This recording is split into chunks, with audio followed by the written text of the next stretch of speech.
Hi everyone, I hope you're doing good. So, welcome to the Yellow Rose Book Club. And my name is Jessica, and the first book that we're going to be reading is my favorite, which is The Alchemist. I love this book. I've read this I don't know how many times, but whenever I'm feeling down or anything like that, I'll go ahead and read this book.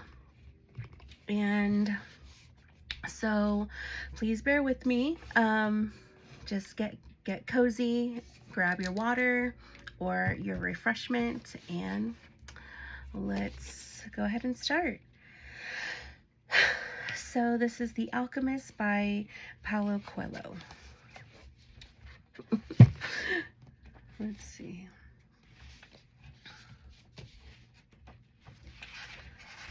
Okay. The Prologue, translated by Clifford E. Landers. The alchemist picked up a book that someone in the caravan had brought. Leafing through the pages, he found a story about Narcissus.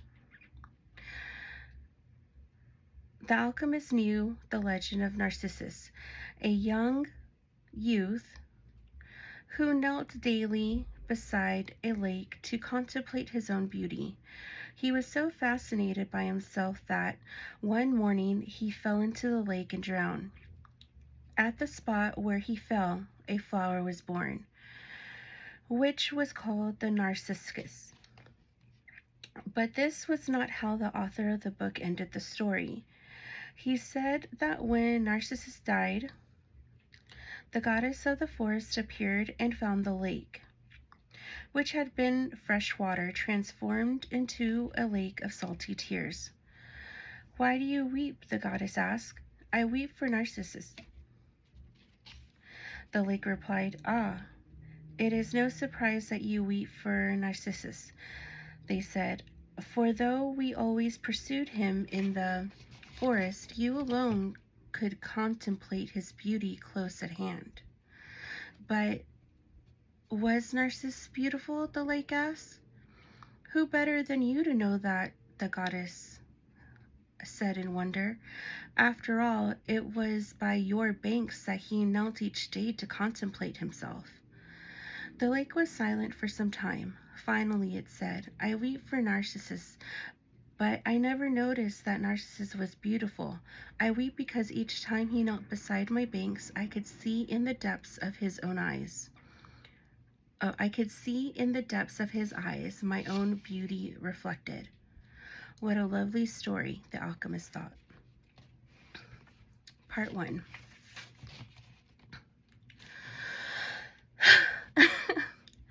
The boy's name was Santiago. Dusk was falling as the boy arrived with his herd at an abandoned church. The roof had fallen in long ago, and an enormous sycamore had grown on the spot where the scarcity had once stood. He decided to spend the night there. He saw to it that all the sheep entered through the ruined gate, and then laid some planks across it to prevent the flock from wandering away during the night. There were no wolves in the region, but once an animal had strayed during the night, the boy had to spend the entire day searching for it. He swept the floor with his jacket and lay down, using the book he had just finished reading as a pillow. He told himself that he would have to start reading thicker books. They lasted longer and made more comfortable pillows. It was still dark when he awoke, and looking up, he could see the stars through the half-destroyed roof. "I wanted to sleep a little longer," he thought. He had the same dream that night as a week ago, and once again when he awakened before it ended. He arose and, taking up his crook, began to awaken the sheep that still slept. He had noticed that as soon as he awoke, most of his animals also began to stir. It was as if some mysterious energy bound his life to that of the sheep, with whom he had spent the past 2 years, leading them through the countryside in search of food and water. "They are so used to me that they know my schedule," he muttered. Thinking about that for a moment, he realized that it could be the other way around, that it was he who had become accustomed to their schedule. But there were certain of them who took a bit longer to awaken. The boy prodded them one by one with his crook, calling each by name. He had always believed that the sheep were able to understand what he said. So there were times when he read parts of his books that made an impression on him, or when he would tell them of the loneliness or the happiness of a shepherd in the fields.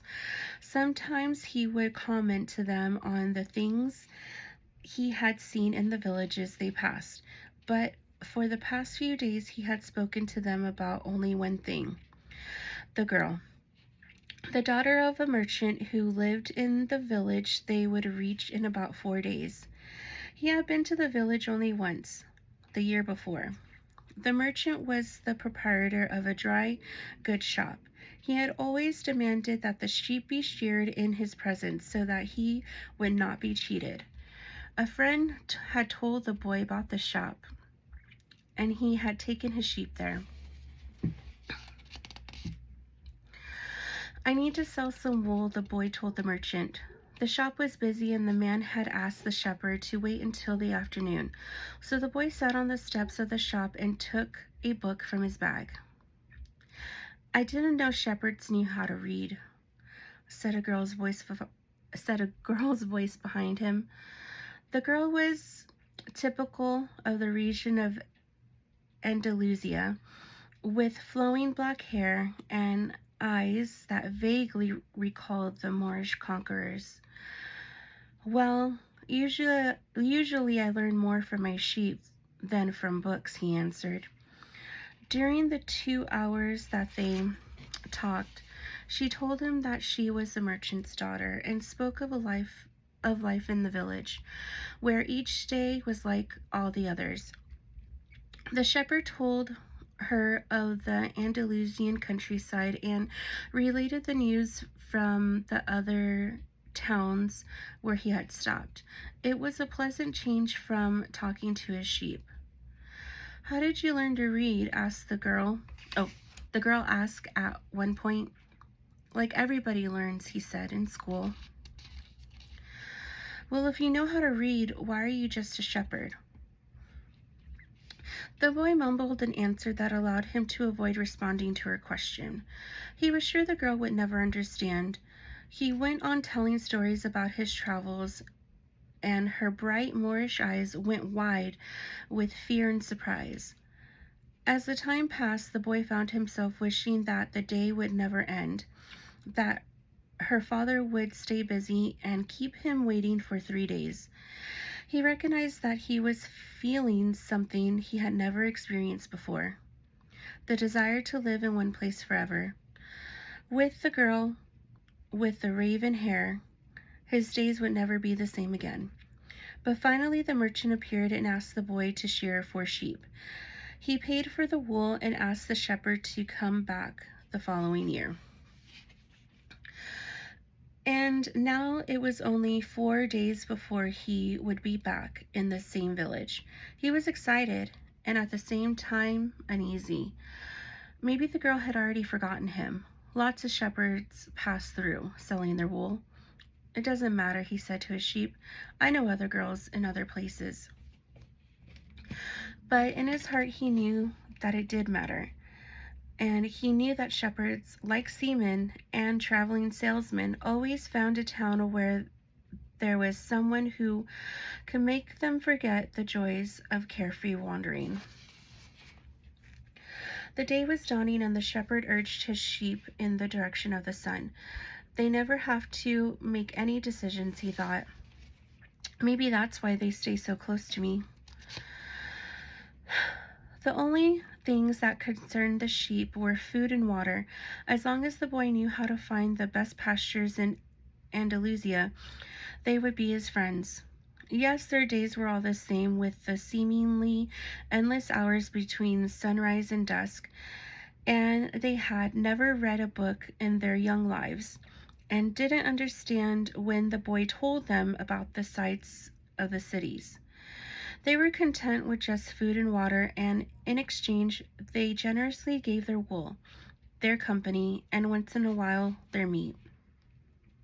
If I became a monster today and decided to kill them one by one, they would become aware only after most of the flock had been slaughtered, thought the boy. They trust me, and they've forgotten how to rely on their own instincts, because I lead them to nourishment. The boy was surprised at his thoughts. Maybe the church with the sycamore growing from within had been haunted. It had caused him to have the same dream for a second time, and it was causing him to feel anger towards his faithful companions. He drank a bit from the wine that remained from his dinner of the night before, and he gathered his jacket closer to his body. He knew that a few hours from now, the sun at its zenith, the heat would be so great that he would not be able to lead his flock across the fields. It was the time of day when all of Spain slept during the summer. The heat lasted until nightfall, and all that time he had to carry his jacket. But when he thought to complain about the burden of its weight, he remembered that, because he had the jacket, he had withstood the cold of the dawn. We have to be prepared for change, he thought, and he was grateful for the jacket's weight and warmth. The jacket had a purpose, and so did the boy. His purpose in life was to travel, and after 2 years of walking the Andalusian terrain, he knew all of the cities of the region. He was planning on visiting to explain to the girl how it was that simple shepherds knew how to read, that he had attended a seminary until he was 16. His parents had wanted him to become a priest, and thereby a source of pride for a simple farm family. They worked hard just to have food and water like the sheep. He had studied Latin, Spanish, and theology, but ever since he had been a child, he had wanted to know the world, and this was much more important to him than knowing God and learning about man's sins. One afternoon, on a visit to his family, he had summoned up the courage to tell his father that he didn't want to become a priest, that he wanted to travel. People from all over the world have passed through this village, son, said his father. They come in search of new things, but when they leave, they are basically the same people they were when they arrived. They climb the mountain to see the castle, and they wind up thinking that the past is better than what we have now. They have blonde hair or dark skin, but basically they're the same as the people who live right here. But I like to see the castles and the towns where they live, the boy explained. Those people, when they see our land, say that they would like to live here forever, his father continued. Well, I like to see their land and see how they live, said his son. The people who come here have a lot of money to spend, so they can afford to travel, his father said. Amongst us, the only ones who travel are the shepherds. Well, then I'll be a shepherd. His father said no more. The next day he gave his son a pouch that held 3 ancient Spanish gold coins. I found these one day in the fields. I wanted them to be a part of your inheritance, but use them to buy your flock, to take to the fields, and someday you'll learn that our countryside is the best, and our women are the most beautiful. And he gave the boy his blessing. The boy could see in his father's gaze a desire to be able himself to travel the world, a desire that was still alive, despite his father's having had to bury it over dozens of years under the burden of struggling for water to drink, food to eat, and the same place to sleep every night of his life.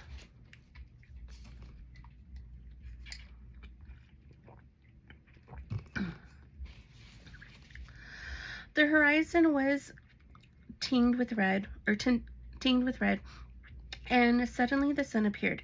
The boy thought back to that conversation with his father and felt happy. He had already seen many castles and met many women, but none the equal of the one who awaited him several days hence.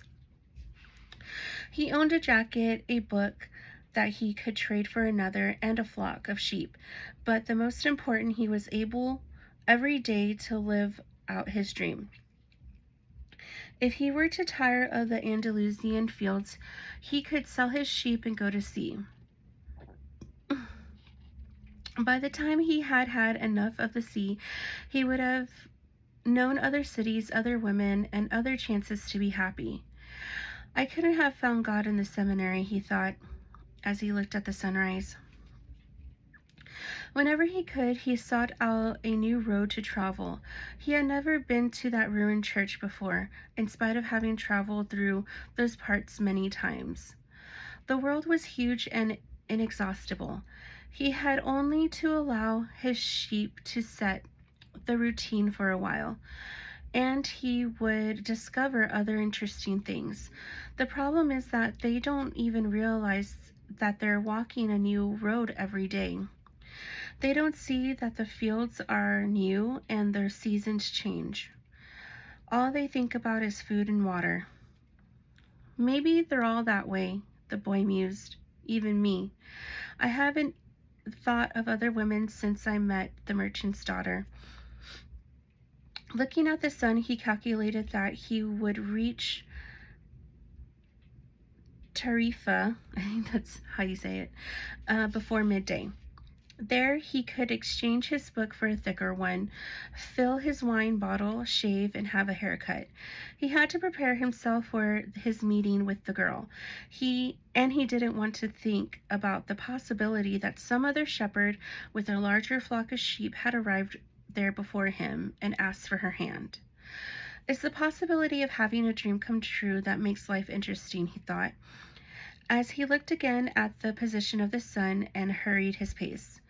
He had suddenly remembered that in Tarifa there was an old woman who interpreted dreams.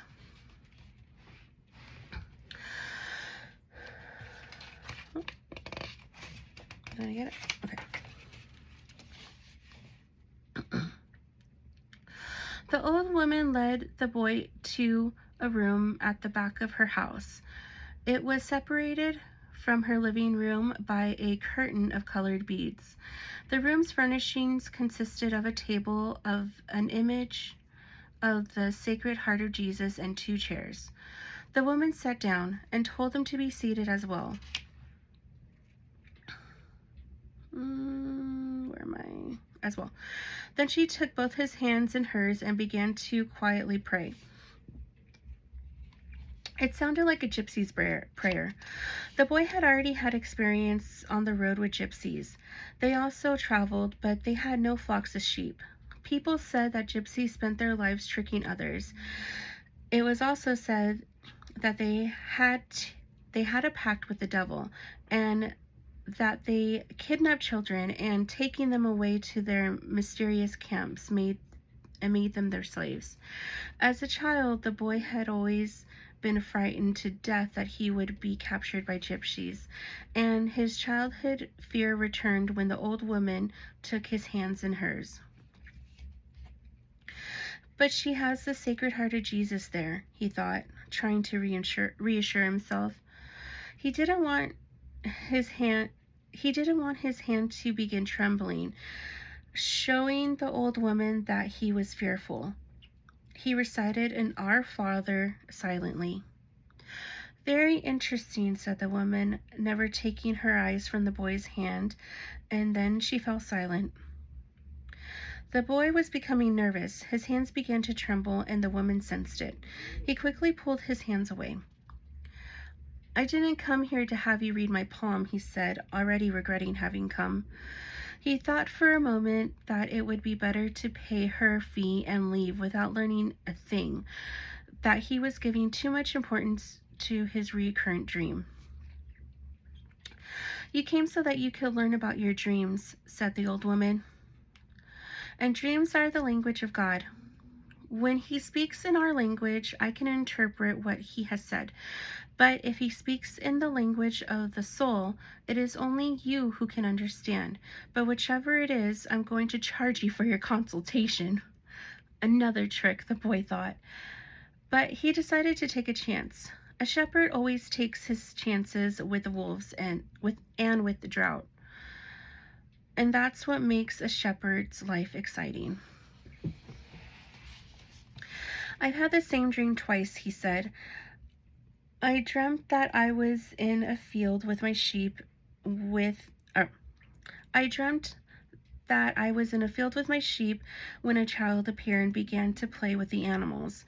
I don't like people to do that because the sheep are afraid of strangers, but children always seem to be able to play with them without frightening them. I don't know why. I don't know how animals know the age of human beings." "Tell me more about your dream," said the woman. "I have to get back to my cooking, and since you don't have much money, I can't give you a lot of time."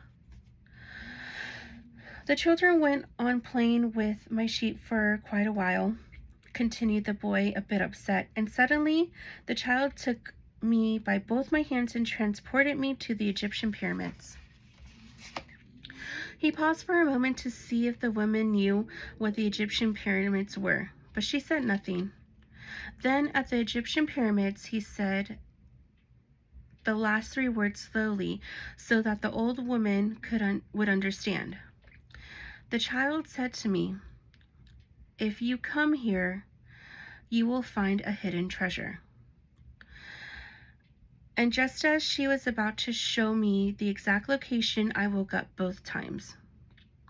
The woman was silent for some time. Then she again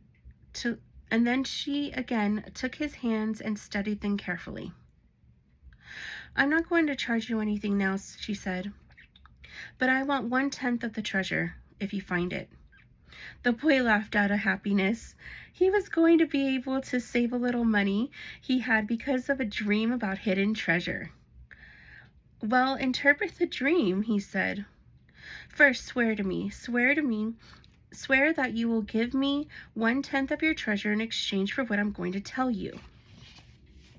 The shepherd swore that he would. The old woman asked him to swear again while looking at the image of the Sacred Heart of Jesus. "It's a dream in the language of the world," she said. "I can interpret it, but the interpretation is very difficult. That's why I feel that I deserve a part of what you find. And this is my interpretation. You must go to the pyramids in Egypt. I have never heard of them, but if it was a child who showed them to you, they exist. There you will find a treasure that will make you a rich man." The boy was surprised and then irritated. He didn't need to seek out the old woman for this, but then he remembered that he wasn't going to have to pay anything.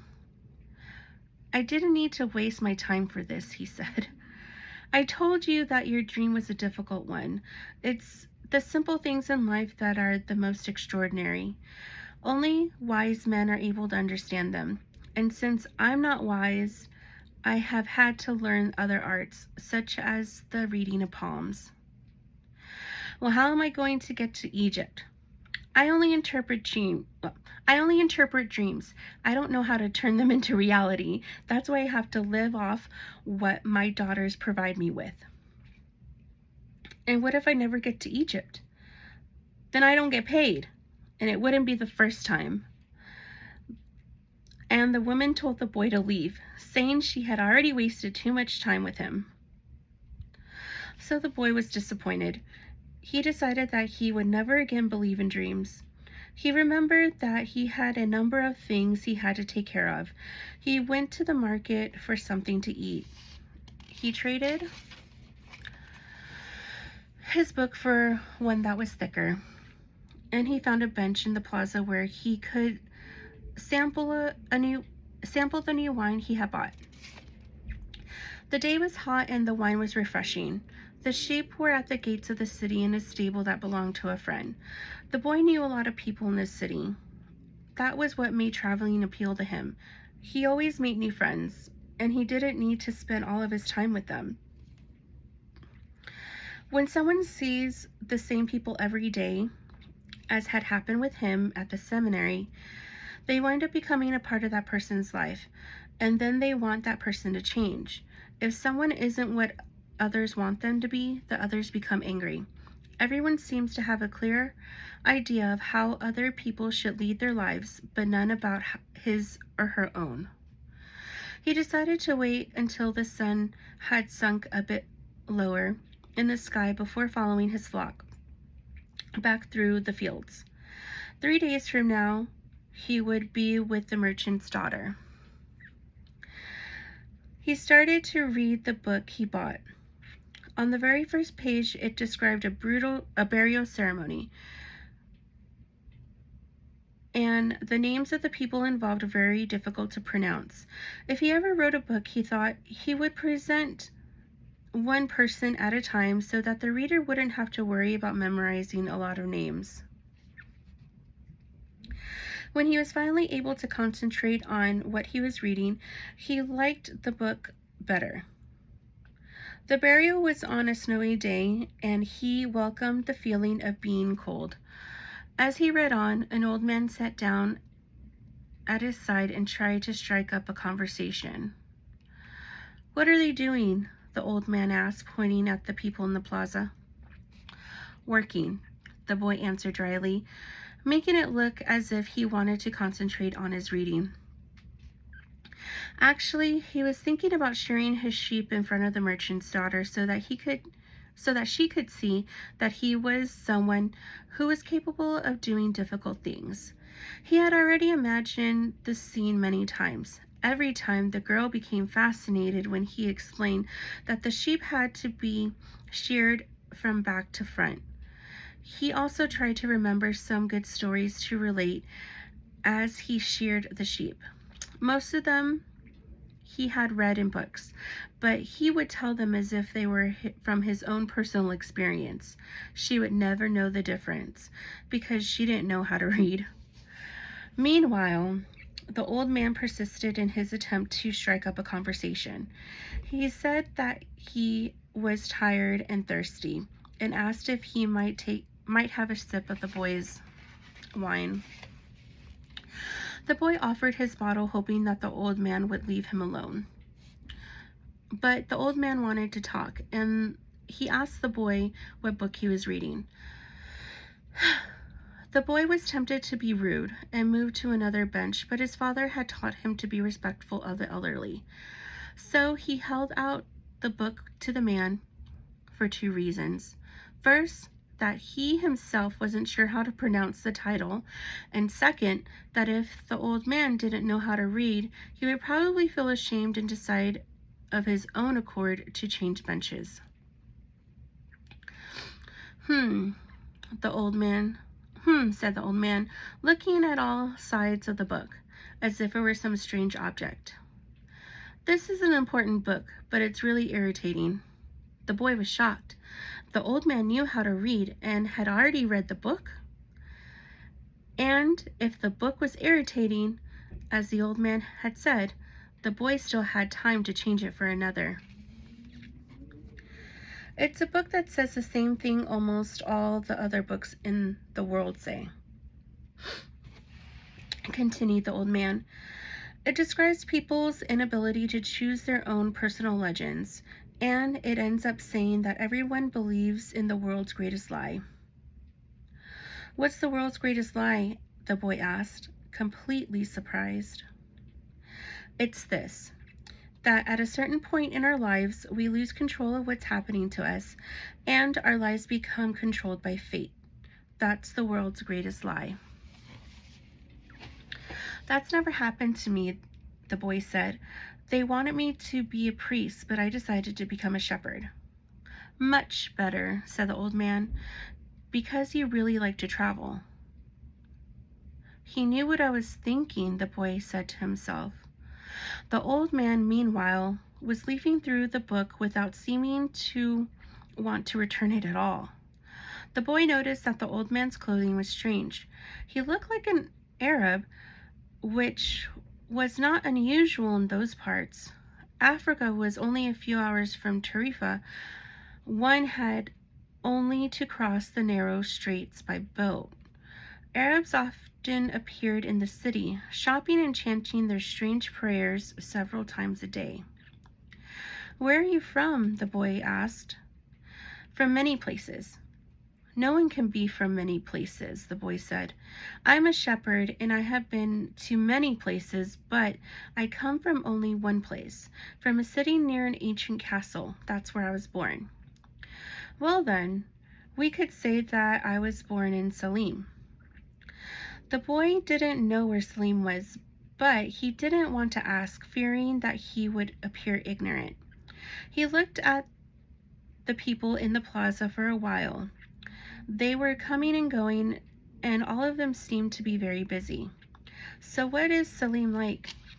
he asked, trying to get some sort of clue. "It's like it has always been." No clue yet, but he knew that Salim wasn't in Andalusia. If it were, he would have already heard of it. "What do you do in Salim?" he insisted. "What do I do in Salim?" The old man laughed. "Well, I'm the king of Salim." People say strange things, the boy thought. Sometimes it's better to be with the sheep, who don't say anything, and better still to be alone with one's books. They tell their incredible stories at the time when you want to hear them. But when you're talking to people, they say some things that are so strange that you don't know how to continue the conversation. "My name is Melchizedek." I think that's how you say it. Said the old man. "How many sheep do you have?" "Enough," said the boy. He said the boy. He could see that the old man wanted to know more about his life. "Well then, we've got a problem. I can't help you if you feel you've got enough sheep." The boy was getting irritated. He wasn't looking for help. It was the old man who asked for a drink of his wine and started the conversation. "Give me my book," the boy said. "I have to go gather my sheep and get going." "Give me 1/10 of your sheep," said the old man, "and I'll tell you how to find the hidden treasure." The boy remembered his dream, and suddenly everything was clear to him. The old woman hadn't charged him anything, but the old man, maybe he was her husband, was going to find a way to get much more money in exchange for information about something that didn't even exist. The old man was probably a gypsy too. But before the boy could say anything, the old man leaned over, picked up a stick, and began to write in the sand of the plaza.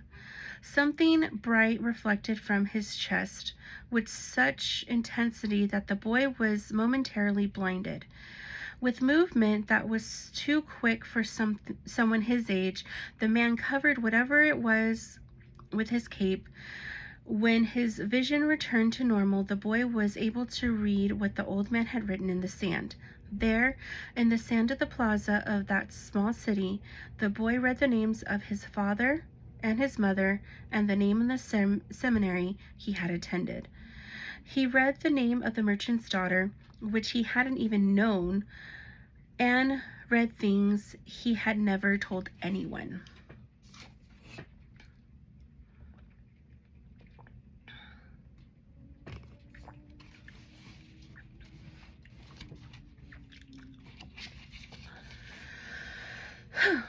"I'm the king of Salim," the old man said. "Why would a king be talking with a shepherd?"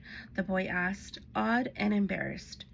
"For several reasons, but let's say that the most important is that you have succeeded in discovering your personal legend."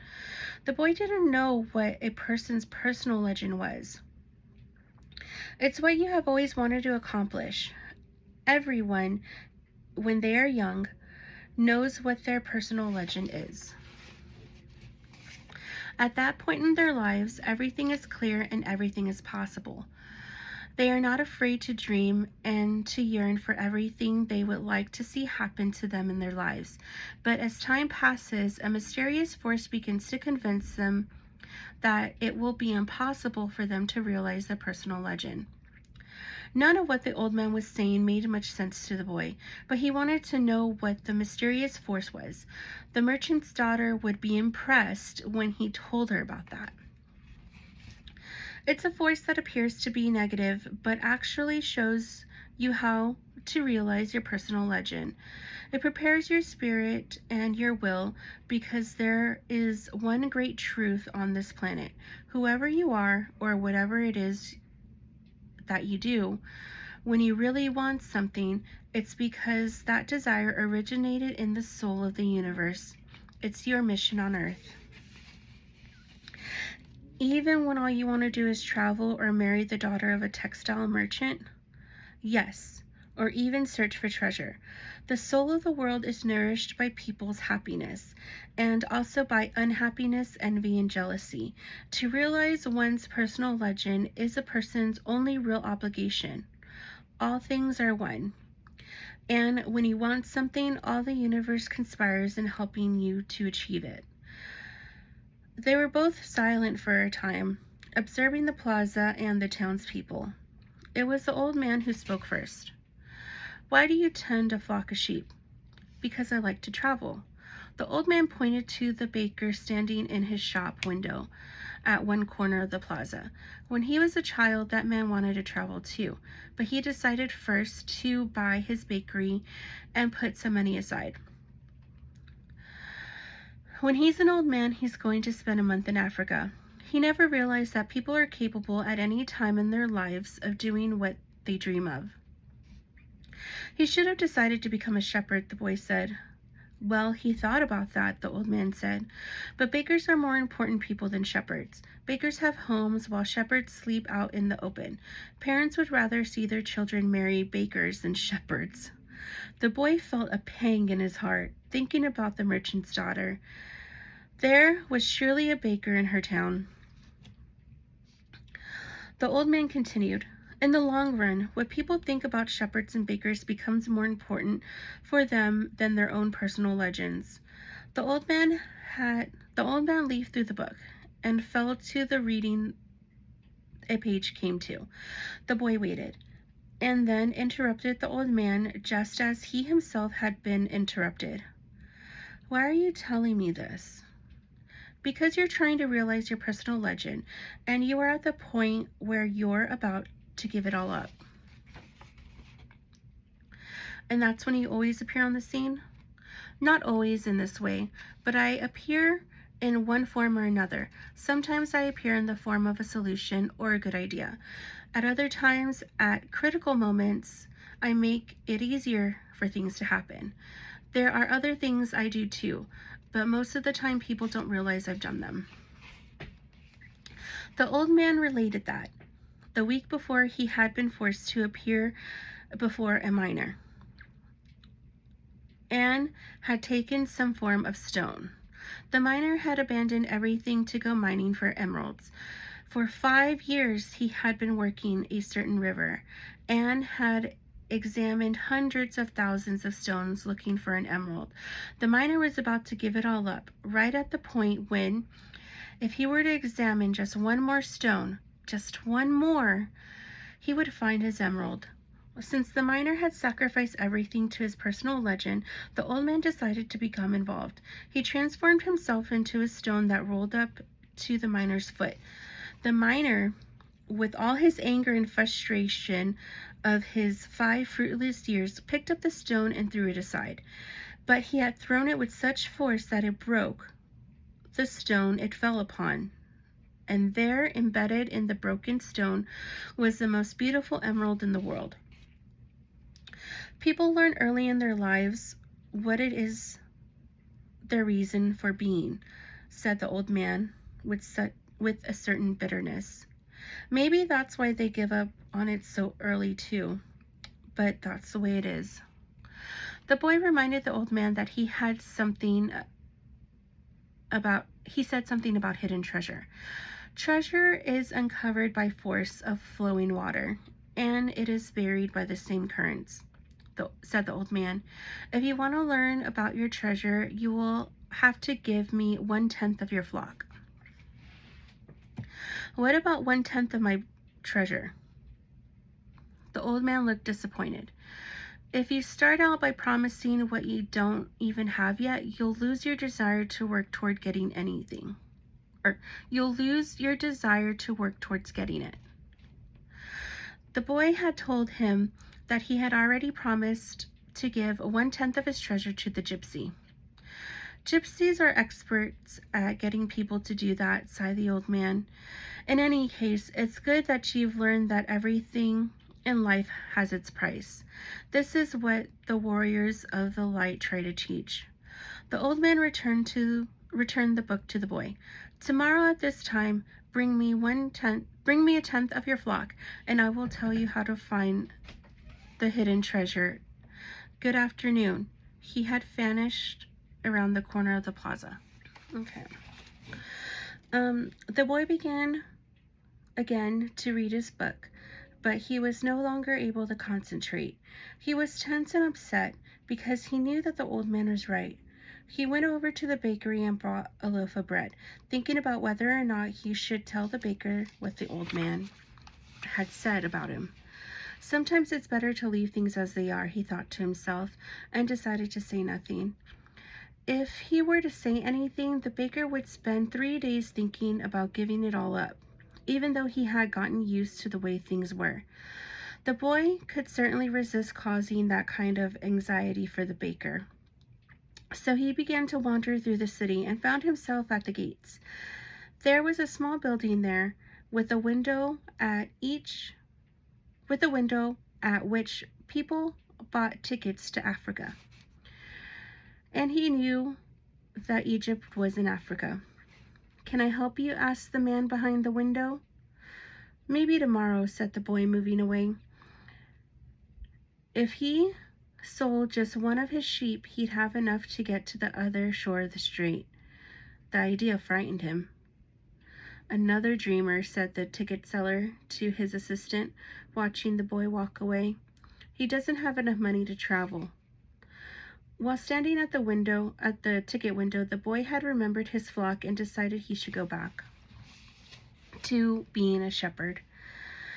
In 2 years, he had learned everything about shepherding. He knew how to shear sheep, how to care for pregnant ewes, and how to protect the sheep from wolves.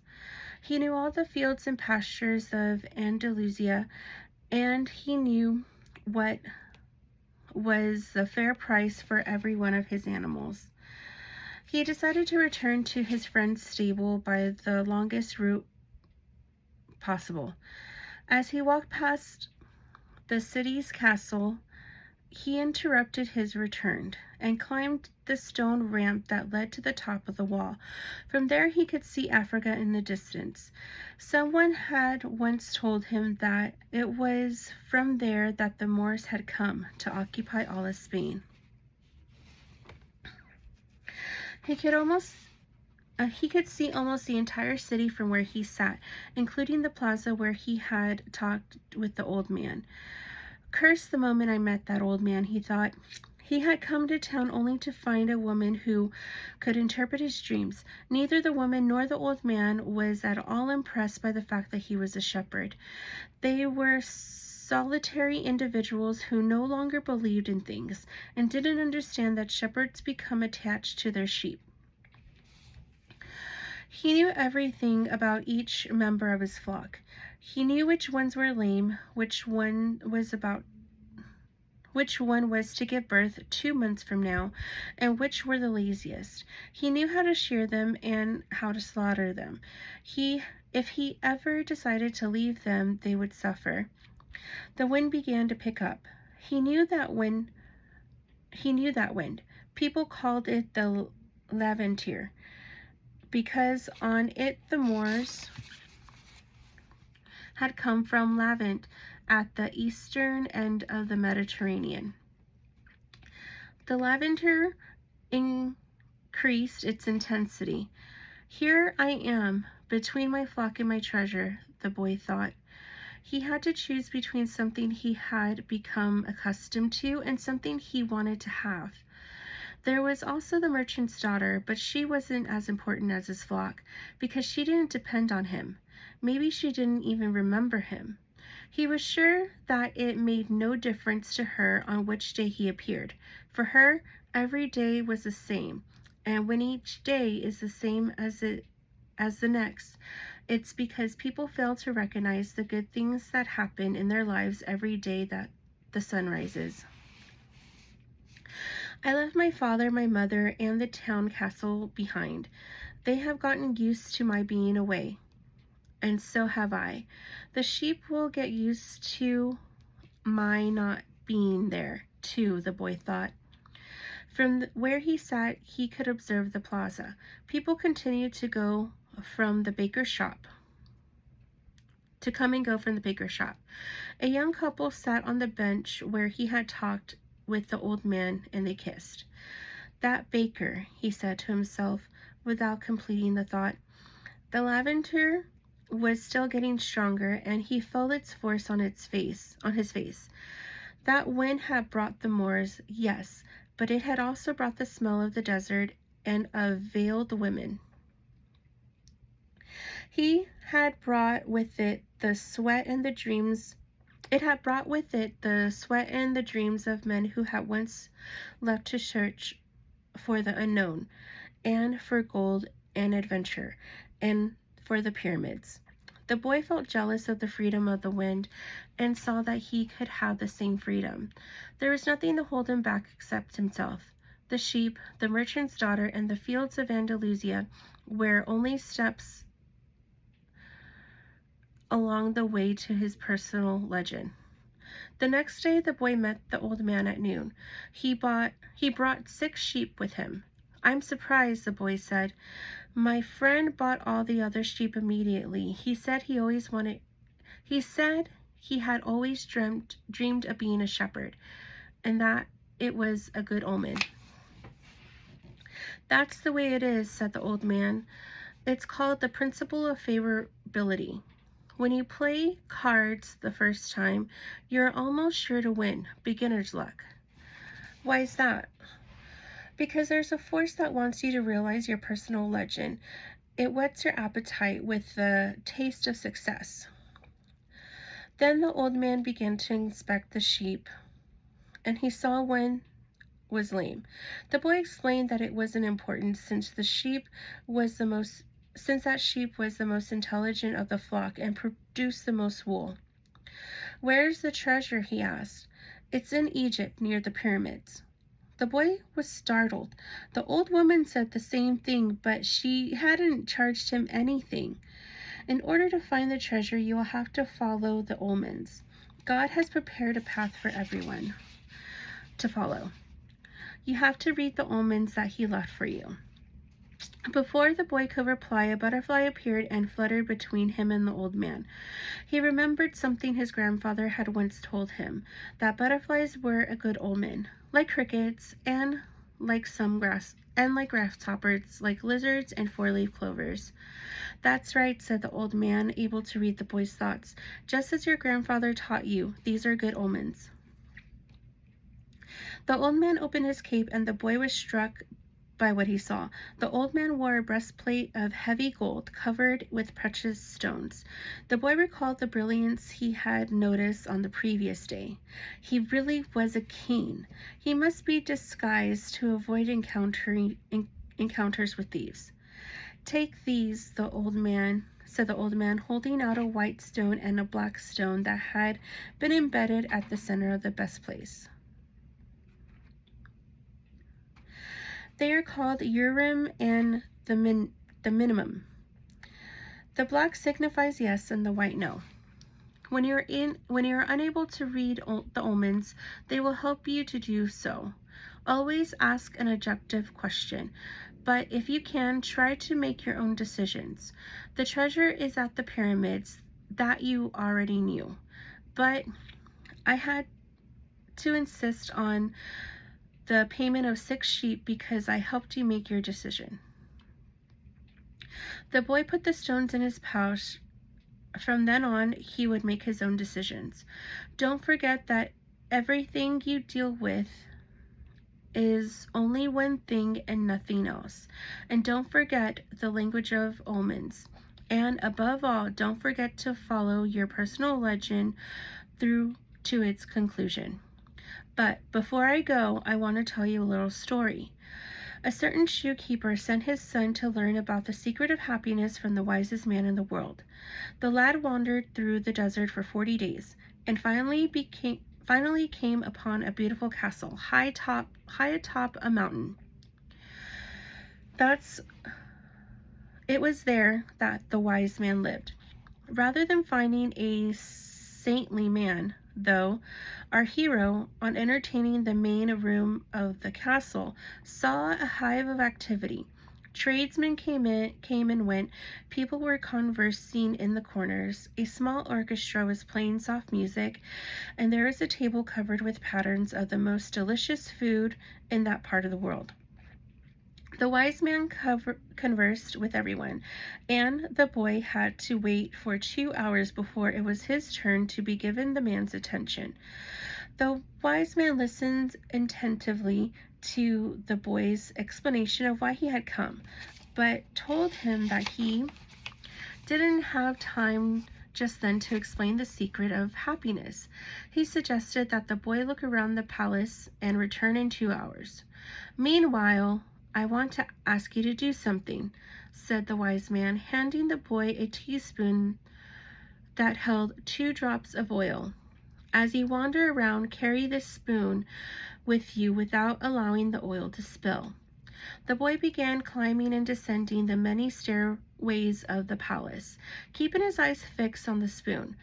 After 2 hours, he returned to the room where the wise man was. Well, asked the wise man, did you see the Parisian tapestries that were hanging in my dining hall?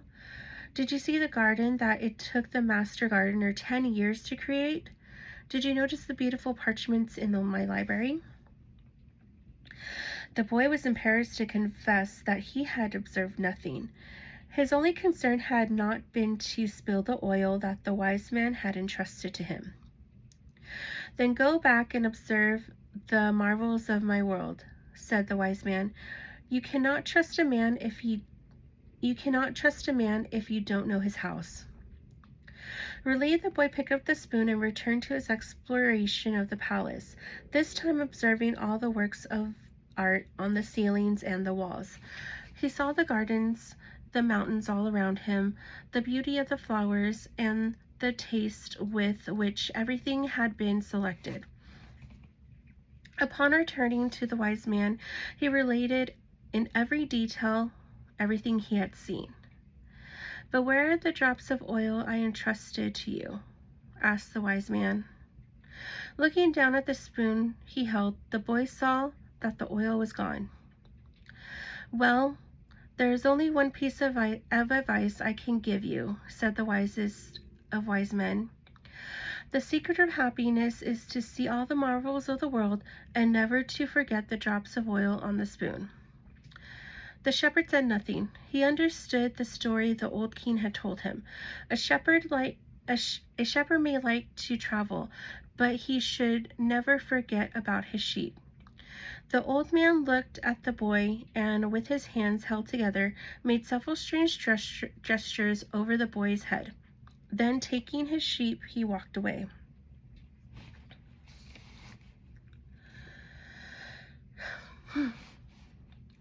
At the highest point in Tarifa, there is an old fort built by the Moors. Atop of its walls, one can catch a glimpse of Africa.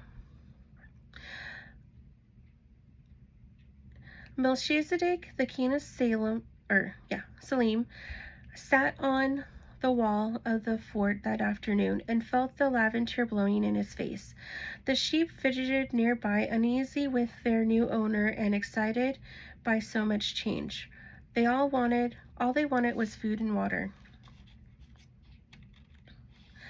Melchizedek watched all the ship that was plowing its way out of the port. He would never again see the boy, just as he had never seen Abraham again after having charged him his 1/10 fee. That was his work. The gods should not have desires because they don't have personal legends. But the king of Selene hoped desperately that the boy would be successful. It's too bad that he's quickly going to forget my name, he thought. I should have repeated it for him. Then, when he spoke about me, he would say that I am Melchizedek, the king of Selene. He looked to the skies, feeling a bit ashamed, and said, I know it's the vanity of vanities, as you said, my lord, but an old king sometimes has to take pride in himself.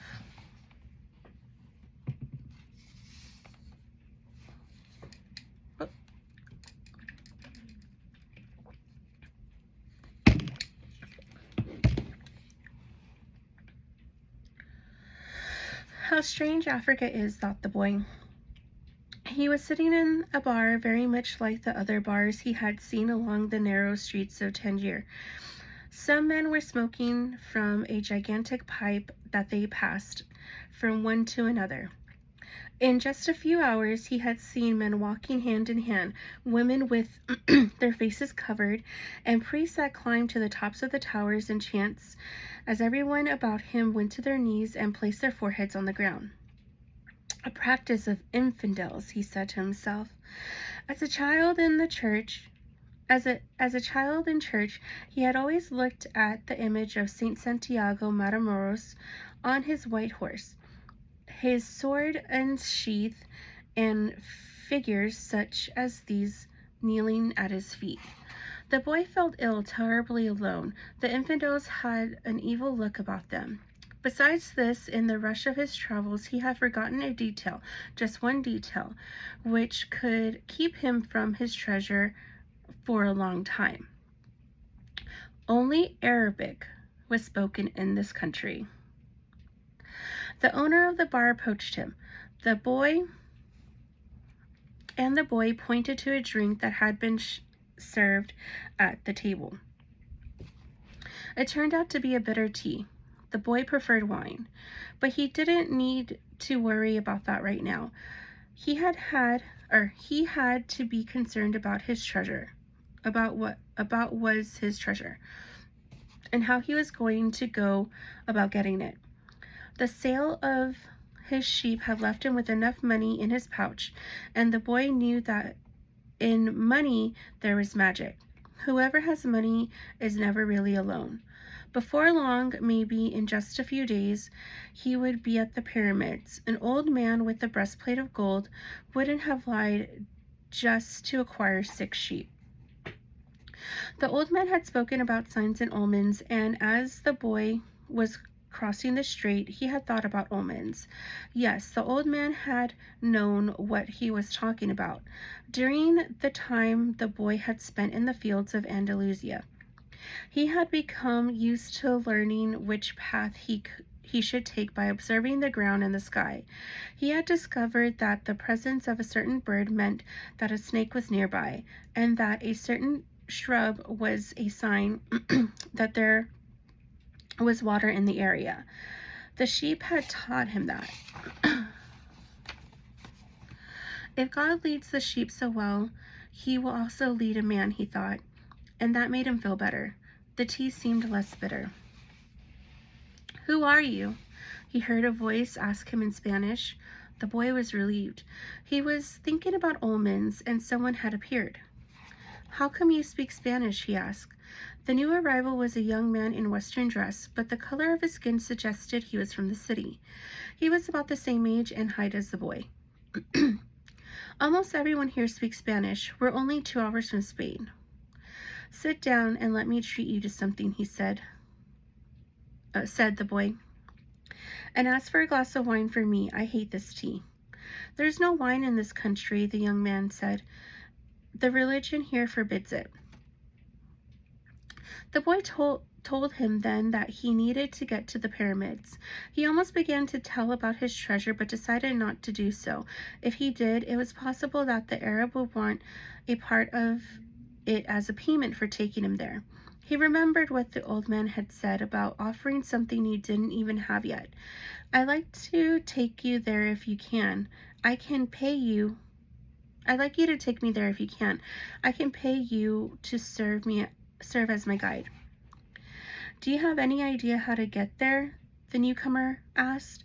The boy noticed that the owner of the bar stood nearby listening intently to their conversation. He felt uneasy at the man's presence, but he had found a guide and didn't want to miss out on an opportunity. "You have to cross the entire Sahara Desert," said the young man, "and to do that you need money. I need to know whether you have enough." The boy thought it was a strange question, but he trusted in the old man who had said that when you really want something, the universe always conspires in your favor. He took his money from his pouch and showed it to the young man. The owner of the bar came over and looked as well. The two men exchanged some words in Arabic, and the bar owner seemed irritated. "Let's get out of here," said the new arrival. "He wants us to leave." The boy was relieved. He got up to pay the bill, but the owner grabbed him and began to speak to him in an angry stream of words. The boy was strong and wanted to retaliate, but he was in a foreign country. His new friend pushed the owner aside and pulled the boy outside with him. "He wanted your money," he said. "Tangier is not like the rest of Africa. It's a port, and every port has its thieves."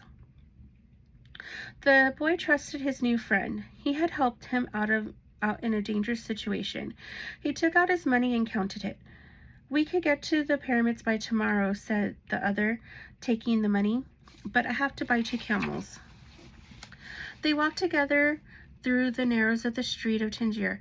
Everywhere there were stalls with items for sale. They reached the center of a large plaza where the market was held. There were thousands of people there arguing, selling, and buying. Vegetables for sale amongst daggers, and carpets displayed alongside tobacco. But the boy never took his eye off his new friend. After all, he had all his money. He thought about asking him to give it back, but decided that would be unfriendly. He knew nothing about the customs of the strange land he was in. "I'll just watch him," he said to himself. He knew he was stronger than his friend. Suddenly, there in the midst of all the confusion, he saw the most beautiful sword he had ever seen.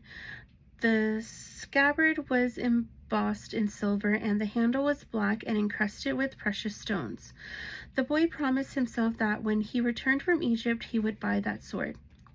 "Ask the owner of the stall how much the sword costs," he asked to his friend. Then he realized that he had been distracted for a few moments looking at the sword. His heart squeezed, as if his chest had suddenly compressed it. He was afraid to look around because he knew what he would find. He continued to look at the beautiful sword for a bit longer until he summoned the courage to turn around. All around him was the market, with people coming and going, shouting and buying, and the aroma of strange foods. But nowhere could he find his new companion. The boy wanted to believe that his friend had simply become separated from him by accident. He decided to stay right there and await his return. As he waited, a priest climbed to the top of a nearby tower and began his chant. Everyone in the market fell to their knees, touched their foreheads to the ground, and took up the chant. Then, like a colony of worker ants, they dismantled their stalls and left. The sun began its departure as well. The boy watched it through his trajectory for some time, until it was hidden behind the white houses surrounding the plaza. He recalled that when the sun had risen that morning, he was on another continent, still a shepherd with 60 sheep, and looking forward to meeting with a girl. That morning, he had known everything that was going to happen to him as he walked through the familiar fields. But now, as the sun began to set, he was in a different country, a stranger in a strange land where he couldn't even speak the language. He was no longer a shepherd, and he had nothing, not even the money to return and start everything over. All this happened between sunrise and sunset, the boy thought. He was feeling sorry for himself, in lamenting the fact that his life could have changed so suddenly and so drastically. He was so ashamed that he wanted to cry.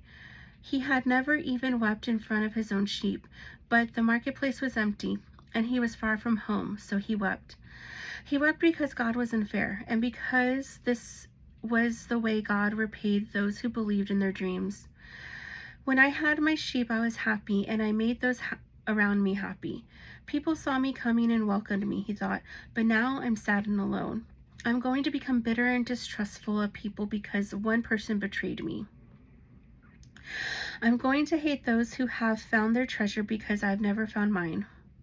And I'm going to hold on to what little I have because I'm too insignificant to conquer the world.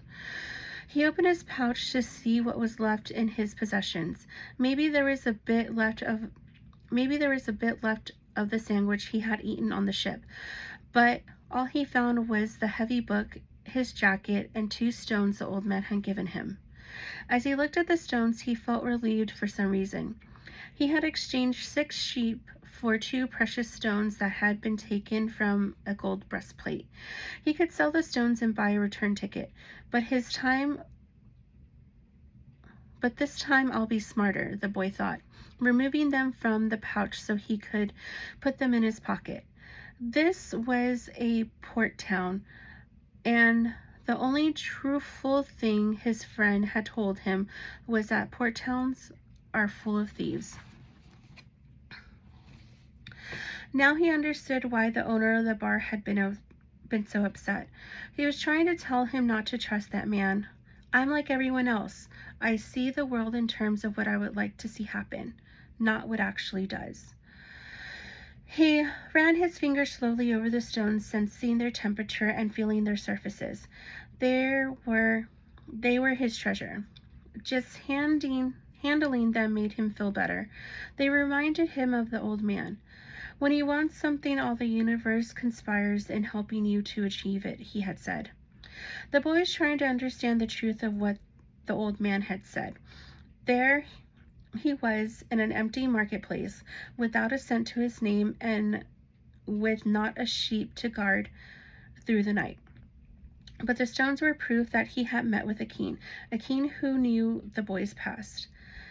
They're called Urim and Thummim, and they can help you read the omens.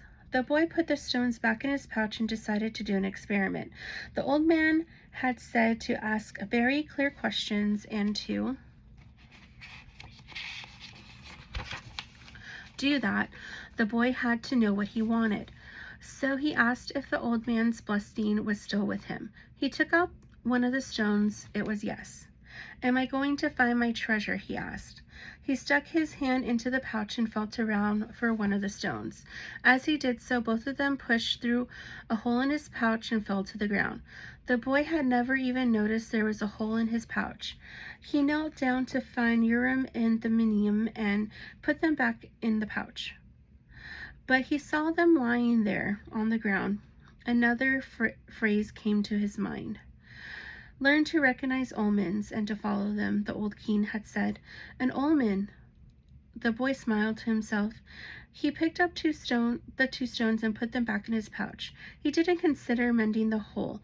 The stones could fall through any time they wanted. He had learned that there were certain things one shouldn't ask about, so as not to flee from one's own personal legend. I promised that I would make my own decisions, he said to himself. But the stones had told him that the old man was still with him, and that made him feel more confident. He looked around at the empty plaza again, feeling less desperate than before. This wasn't a strange place. It was a new one. After all, what he had always wanted was just that, to know new places. Even if he never got to the pyramids, he had already traveled farther than any shepherd he knew. Oh, if they only knew how different things were just 2 hours by ship from where they are, he thought. Although his new world at the moment was just an empty marketplace, he had already seen it when it was teeming with life, and he would never forget it. He remembered the sword. It hurt him a bit to think about it, but he had never seen one like it before. He was mused about these things. He realized that he had to choose between thinking of himself as a poor victim of a thief and as an adventurer in a quest of his treasure. I'm an adventurer looking for treasure, he said to himself. He was shaken to wakefulness by someone. He had fallen asleep in the middle of the marketplace, and life in the plaza was about to resume. Looking around, he sought his sheep and then realized that he was in a new world. But instead of being saddened, he was happy. He no longer had to seek food out and water for the sheep. He could go in search of his treasure instead. He had not a cent in his pocket, but he had faith. He had decided the night before that he would be such an adventurer as the ones he had admired in books. He walked slowly through the market. The merchants were assembling their stalls, and the boy helped a candy seller do this. The candy seller had a smile on his face.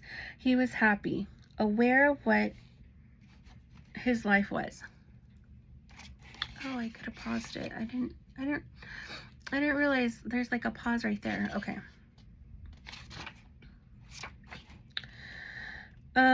The candy seller had a smile on his face. He was happy, aware of what his life was about, and ready to begin a day's work. His smile reminded the boy of the old man, the mysterious old king he had met. His candy merchant was making candy so that later he can travel or marry a shoekeeper's daughter. He's doing it because it's what he wants to do, thought the boy. He realized that he could do the same thing the old man had done.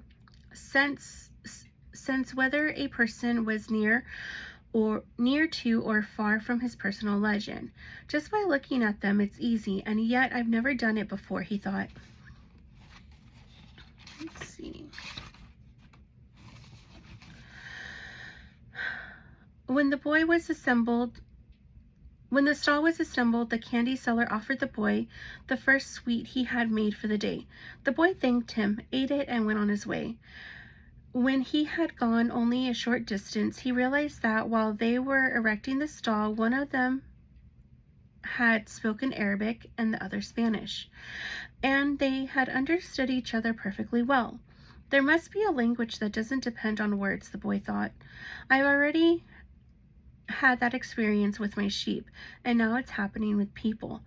He was learning a lot of new things. Some of them were things that he had already experienced and weren't really new, but he had never perceived before.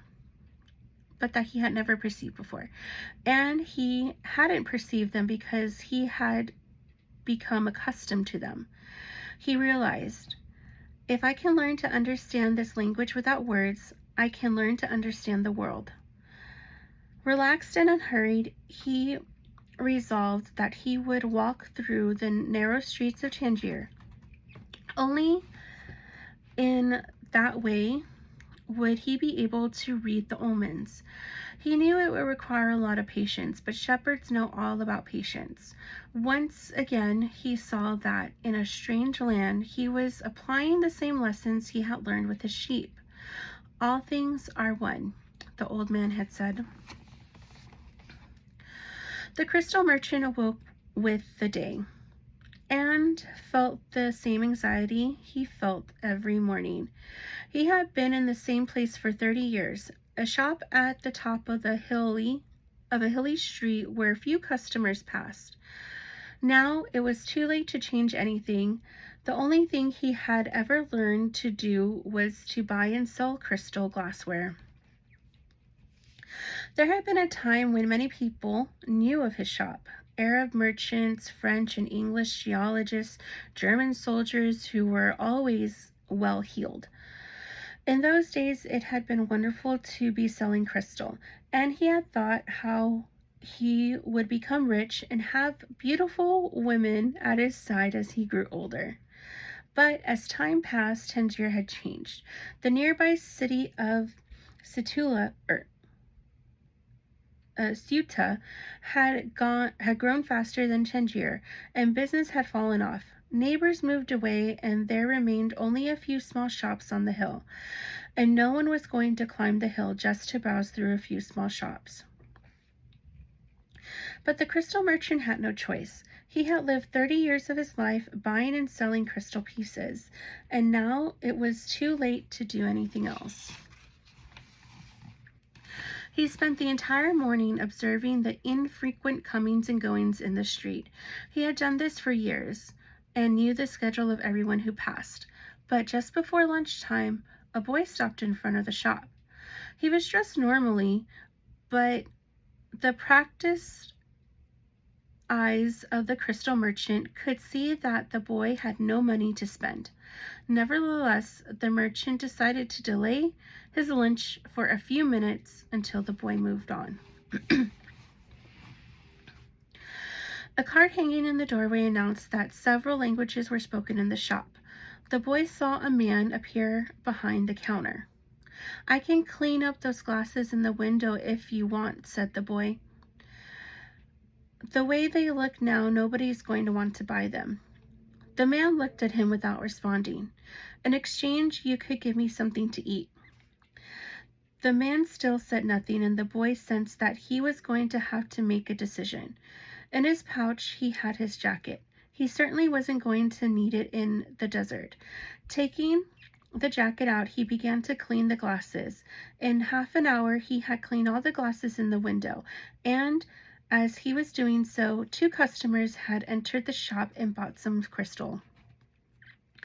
When he had completed the cleaning, he asked the man for something to eat. Let's go and have some lunch," said the crystal merchant. He put a sign on the door, and they went to a small cafe nearby. As they sat down at the only table in the place, the crystal merchant laughed. "You didn't have to do any cleaning," he said. "The Quran requires me to feed a hungry person." "Well then, why did you let me do it?" the boy asked. "Because the crystal was dirty, and both you and I needed to cleanse our minds of negative thoughts."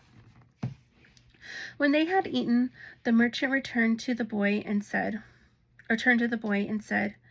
"I'd like you to work in my shop. 2 customers came in today while you were working, and that's a good omen." "People talk a lot about omens," thought the shepherd, "but they really don't know what they're saying." Just as I hadn't realized that for so many years I had been speaking a language without words to my sheep. "Do you want to go work for me?" the merchant asked. "I can work for the rest of today," the boy answered. "I'll work all night until dawn, and I'll clean every piece of crystal in your shop. In return, I need money to get to Egypt tomorrow." The merchant laughed. "Even if you clean my crystal for an entire year, even if you earned a good commission selling every piece, you would still have to borrow money to get to Egypt. There are thousands of kilometers of desert between here and there." There was a moment of silence so profound that it seemed the city was asleep. No sound from the bazaars, no arguments among the merchants, no men climbing to the towers to chant, no hope, no adventure, no old king or personal legends, no treasure, no pyramids. It was as if the world had fallen silent because the boy's soul had. He sat there, staring blankly through the door of the cafe, wishing he had died, and that everything would end forever at that moment. The merchant looked anxiously at the boy. All the joy he had seen that morning had suddenly disappeared. "I can give you the money you need to get back to your country, my son," said the crystal merchant. The boy said nothing. He got up, adjusted his clothing, and picked up his pouch. "I'll work for you," he said. And after another long silence, he added, "I need money to buy some sheep." Oops. Okay, so that was the end of part 1. So we'll go ahead and end this right here.